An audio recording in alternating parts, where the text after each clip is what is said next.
السلام علیکم ملګرو. دغه زموږ د خانوزۍ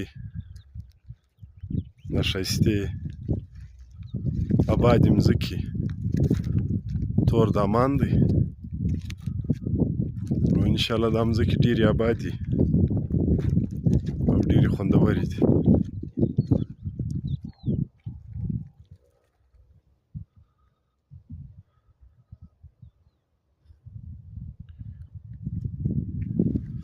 دا خواته بیا د زرغونو د خوشاب مځکې معلومیږي، نو هغه هم ډېرې خوندورې نوږې ابادې شوې مځکې دي. دغه بیا نیشنل هایوې معلومیږي، دا هلته رسوږي ده. دا ګاډیانې ته وینې را روانې دي.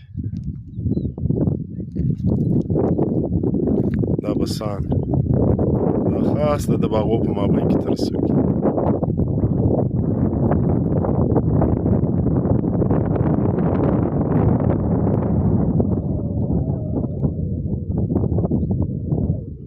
الله د زموږ علاقه دغه تر اباده ساتي.